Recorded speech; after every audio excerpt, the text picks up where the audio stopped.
बिस्मिल्लाहिर्रहमानिर्रहीम। अस्सलाम वालेकुम। उम्मीद है आप सब खैरियत से होंगे। अल्लाह सुब्हानहू तआला से दुआ है कि हम सबको अपने हिफ्ज़ अमान में रखें। अगर आप इस चैनल पे नए हैं तो इसको लाइक और सब्सक्राइब करें और अपने दोस्तों के साथ शेयर करें और बेल आइकन को दबा दें ताकि मेरी आने वाली नई वीडियो का नोटिफिकेशन आसानी से आप तक पहुँच जाए। मेरे चैनल पे बहुत अच्छी और मज़े की रेसिपीज मौजूद हैं। आप मेरे चैनल का विजिट करें और ज़्यादा से ज़्यादा मेरे चैनल को सब्सक्राइब करें। आज हम बना रहे हैं पोटैटो स्टिक्स। इसके लिए हमने 1 पाव आलू लिया है और उनको बॉयल करके ये अच्छी तरह मैश कर लिया। 4 टेबल स्पून कॉर्नफ्लोर का शामिल करें। बिस्मिल्लाहिर्रहमानिर्रहीम। 1/2 टीस्पून नमक का शामिल करें।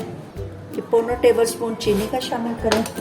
ये 1/2 टीस्पून काली मिर्च, 1/4 टीस्पून सफ़ेद मिर्च पिसी हुई। अब इन सब चीज़ों को अच्छी तरह मिक्स कर लें। ये देखिए ये सारी चीज़ें हमने अच्छी तरह आलूओं में मिक्स कर ली हैं। अब एक प्लास्टिक का शॉपर लेके उसमें इसको डाल लें।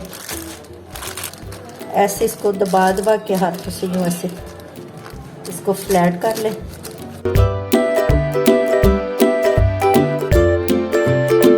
ये बहुत अच्छी और बहुत मज़े के आसानी से झटपट तैयार होने वाली रेसिपी है। आप इस रेसिपी को ज़रूर ट्राई करें। ये सारा इक्वल हमें दबा के इक्वल साइज़ कर लेना है। साइडें इसकी जो हैं फ्रीज़र में रखना है ताकि ये हार्ड हो जाए। फिर इसकी कटिंग करके इसको फ्राई करना है।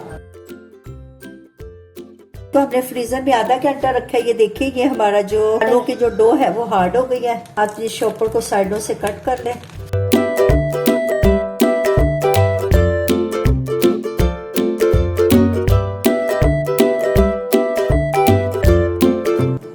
ये देखिए ये सारे स्टिक ऐसे काट लेनी है और इसको हमने डीप फ्राई करना है।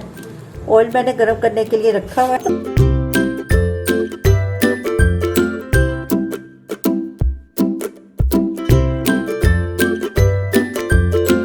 हमारी पोटैटो स्टिक्स फ्राई हो गई है।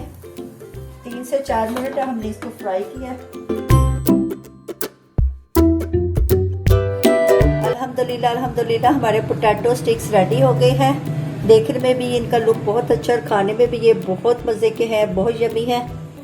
कितने क्रंची और कितने सॉफ्ट है अंदर से। आप बच्चों को लंच बॉक्स में बनाकर दे सकते हैं या अगर अचानक मेहमान आ जाए तो आप झटपट रेडी कर सकते हैं और टी टाइम स्नैक के तौर पे भी यूज कर सकते हैं। इस रेसिपी को जरूर ट्राई करना और कमेंट्स में बताना है। अच्छा जी, आप इजाजत दें, नई रेसिपी के साथ हाजिर होंगे। अल्लाह हाफिज़।